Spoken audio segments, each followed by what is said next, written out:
बिस्मिल्लाहिर्रहमानिर्रहीम। अस्सलाम वालेकुम। मैं आज आपको एक बड़ी इंटरेस्टिंग सब्जेक्ट है उस पर बात कर रहा हूँ। आपने नोट किया होगा कि एक प्रोग्राम आया करता था आफ्ताब इकबाल का, जिसमें जो कि ज़ाहिर उसके मज़ाहिया प्रोग्राम होते हैं, तो उसके अंदर एक शख्स बिठाया करते थे और वो शख्स से पूछा करते थे कि बताओ कि अगर मैं 10 निवाले खाना रोज़ खाता हूँ तो अगले 10 साल में या 20 साल में कितने निवाले मैं खा चुका हूँगा। या वो उससे पूछते थे कि अगर तुमने चाय की 2 प्यालियाँ रोज़ पीते हो तो अगले 25 सालों में तुम कितनी पी लोगे। तो ये फौरी जो हिसाब किताब हुआ करता था, उसको टाइम लगता था, बट वो विद इन फ्यू सेकेंड्स कटा करके बता दिया करता था। I hope you remember.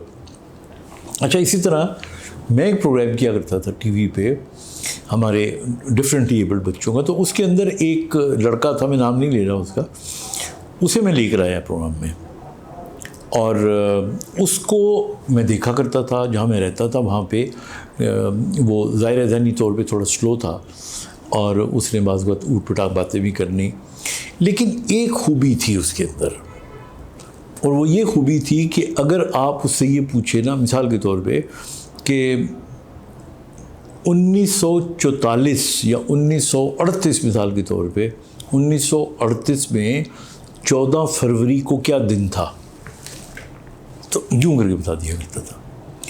फिर मैंने क्या किया कि मैंने कैलेंडर रखा जो कि नाज़रीन को दिखा रहा था और उससे मैं पूछता रहा।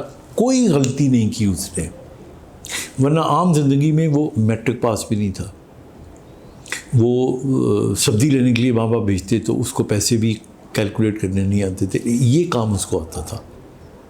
इसी तरह ये जो टीवी पे आपने ये आफ्ताब इकबाल के प्रोग्राम के अंदर देखा, ये भी देखने में साइंस सा लगता जब मजज़ूब होते हैं, लेकिन वो हिसाब किताब उससे आप पूछा करते थे, वो लाखों करोड़ों का कटा कटा करके जवाब दे दिया करता था।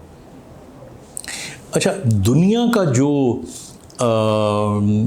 एक जो सिंड्रोम का एक इंडियन था, वो 3 सेकंड के अंदर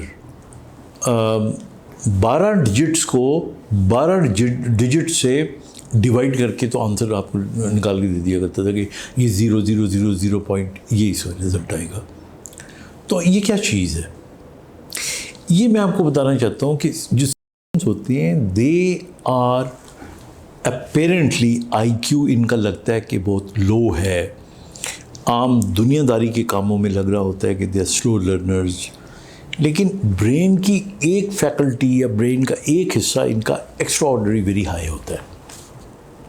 और ये वो लोग होते हैं कि जो दुनिया में बाज़ औक़ात इनमें से बहुत बड़े बड़े काम भी कर जाते हैं, और ये आपको सोसाइटी में मिलेंगे। अब इनमें से कुछ होते हैं जो इमोशनली आपको, यानी हमारे यहाँ आप गाँव में चले जाएं या देही इलाकों में चले जाएं तो कुछ लोग आपको आने वाली बातों के बारे में बता देते हैं, हम उनको सही कह के, लेकिन वो सिंड्रोम में होते हैं। They can tell you future, they are very good at calculations, यानी और कोई चीज़ उनको नहीं आती लेकिन ये उनको आती है। और कहा यह भी जाता है कि देखिए, जो नॉर्मल हमारा IQ होता है वो mental age by physical age होती है, तो 100 होता है।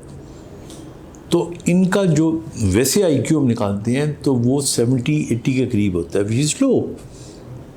लेकिन ये जो स्पेसिफिक इनका काम होता है वो, उसका अगर आप IQ निकालें तो बहुत हाई होता है। और ये भी कहा जाता है कि कुछ ऐसे भी लोग गुजरे हैं जिनका IQ 200 के करीब था, यानी it was as good as Einstein, it was as good as Newton और सम अदर बिग साइंटिस्ट। अब ये जो एक्सपीरियंस होते हैं, एक तो बाय बर्थ ही ऐसे होते हैं, लेकिन बाज़ औक़ात सर पे चोट लगने की वजह से भी या कोई बीमारी होने की वजह से भी, और बाज़ औक़ात कोई गम या दुख बहुत ज़्यादा लग जाए तो वो भी आपके ब्रेन की, मिसाल के तौर पे कहते हैं कि इटली की एक खातून थी, उसका जो मियाँ था वो एक बहुत अच्छा म्यूज़िशियन था, और वो जो बीवी थी उसकी, उसने कभी म्यूज़िक को पसंद नहीं किया था, लेकिन उसके मियाँ की डेथ हो गई और वो कमरे में बंद हो गई, और 1 महीने के बाद वो कमरे से निकली شی واز سو ظاہر پریشان تھی اور وہ دکھ میں تھی کہ وہ اٹھ کے آئی اور آ کے وہ پیانو پہ بیٹھی اور اس نے وہی دھنیں جو اسے کبھی سیکھی نہیں تھی بجانی شروع کر دی. تو اسٹریٹ پہ لوگوں نے سنی تو انہوں نے کہا یہ تو اس کے میاں بجایا کرتا تھا, ہی از ڈائیڈ. تو when they came in they found کہ وہ دوائی واز پلئنگ دوز, تو کسی نے اس کو سکھایا نہیں تھا. تو برین کے اندر کسی وقت بھی جس طرح آپ کا مائنڈ سیٹ چینج ہوتا ہے, جس طرح آپ کے کانسیپٹ چینج ہوتے ہیں, تو یہ کیفیت پیدا ہو سکتی ہے. تو اس لیے ہر شخص کو جو آپ کو سلو لرنر لگے, آپ یہ نہ سمجھیں کہ یہ کسی قابل نہیں ہے. ان میں بہت سے چھپے ہوئے ہیرے ہوتے ہیں, ان میں بہت سے چھپے ہوئے بہت بڑے بڑے لوگ ہوتے ہیں. تاریخ میں انہوں نے بہت بڑے نام بنائے ہوں گے, ہمیں نہیں پتہ کہ وہ سیپینس سے, لیکن ایسے ہیں تاریخ میں. ہم اس کو کھنگال نہیں سکتے کیونکہ اس میں پھر نام آ جائیں گے. تو اس لیے اس پہلو کی طرف غور کیجیے گا. اپنا خیال رکھیے گا. خدا حافظ.